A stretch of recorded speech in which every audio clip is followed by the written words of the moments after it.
1936 என்னமோ அது second world வார்ல அது இருந்துதான். இது பார்ட்டிசிபேட் ஆச்சா ஹைதராபாத்ல ஒரு ரிட்டையர்ட் ஆர்மி பர்சன் கிட்ட அவர் வாங்கினது. பட் இன்னும் நல்லா இருக்கு. அது அப்படி மெயின்டைன் பண்றாரு. அந்த 2 காரு ஃபாரின்ல தான் அப்படி இருக்கும். 3 காரு அந்த பக்கம் 4வது.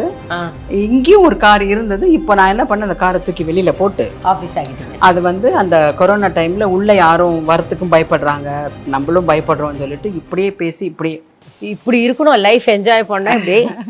இந்த காரை பத்தி கொஞ்சம், இது யார் காரு?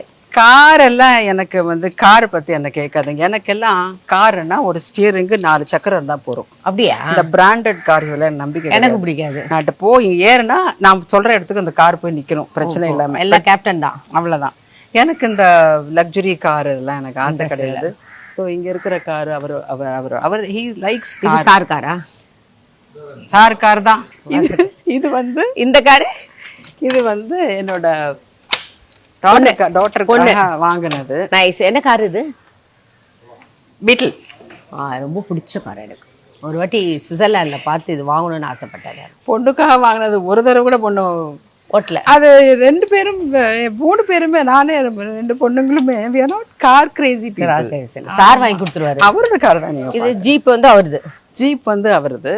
ஜீப் அவருது. எல்லாமே ஜீப் எங்க எல்லாம் ஓட்டு போவாரு இந்த டைம்ல. இது 1936 என்னமோ அது செகண்ட் வேர்ல்டு வார்ல அது இருந்துதான். இது பார்ட்டிசிபேட் ஆச்சா ஹைதராபாத்ல ஒரு ரிட்டையர்ட் ஆர்மி பர்சன் கிட்ட அவர் வாங்கினது.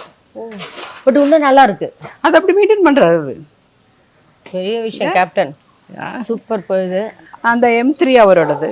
சாருக்கு கார் கலெக்ஷன் ரொம்ப பிடிக்கும். அவருக்கு பிடிக்கும் கார் கலெக்ஷன். நான் எப்பவுமே சொல்லுவேன், நானு காருன்னா ஒரு ஸ்டியரிங்கு 4 சக்கரம் போனா போதும் வண்டி. அது என்ன பிராண்ட் கார் அப்படின்னா கிடையாது எனக்கு. மகேஷ் எல்லாம் ஒரே டாபிக். இப்போ ஒரு நல்ல டாபிக் சொன்னீங்க, அந்த பொன் விஷயம். அது கரெக்ட் தான் நீங்க சொன்னது. ஏன்னா நம்ம பேப்பரை பார்த்தாலே நம்மளுக்கு நம்ம கவலை ஜாஸ்தி இருக்கும், அந்த கவலை ஜாஸ்தி. ஆமா, செல்போனுங்கிறது ஒரு பெரிய ஒரு எனிமி யாருக்கா இருந்தாலும் சரி. பிகாஸ் நீங்க பாருங்க, நீங்க பார்த்தீங்கன்னா தெரியும், ரோட்ல நடக்கும்போது தர பார்த்து நடக்கல, எதிர்பார்த்து நடக்க, எல்லாம் இப்படிதான் நடக்கிறாங்க. என்ன ஒரு அடிக்ஷன்னு தெரியல. ஏர்போர்ட்ல நான் பொது இடங்கள்ல நான் பாக்குறேன், 2 வயசு 2.5 வயசு குழந்தைங்க 2.5 வயசு குழந்தைங்க ஆட்டோமேட்டிக்கா ஆப்ரேட் பண்றாங்க. இப்படி அந்த குழந்தைங்க நான் போய் பேசுவேன் தெரியுமா, ஏர்போர்ட்ல போய் சொல்லுவேன், எக்ஸ்கியூஸ் மீ, இந்த பாதிப்பு உங்களுக்கு இப்போ தெரியாதுங்க, இப்போ அடிக்ட் ஆயிட்டாங்க, இப்படி பண்ணிக்கிட்டு இருக்காங்க அப்படின்னா. என்ன பண்றது மேடம், சாப்பிட மாட்டேன்றாங்க குழந்தைங்க. அதாவது அவங்க ஃபோன் பேசிக்கிட்டே இருக்காங்க, ஆட்டோமேட்டிக்கா வாய் திறக்கிறாங்க, ஆட்டோமேட்டிக்கா ஸ்பூன் உள்ள போகுது, சாப்பாடு போகுது, சாப்பிட்றாங்க. அந்த கிண்ணம் ஒரு 20 நிமிஷத்துல காலி ஆகுது.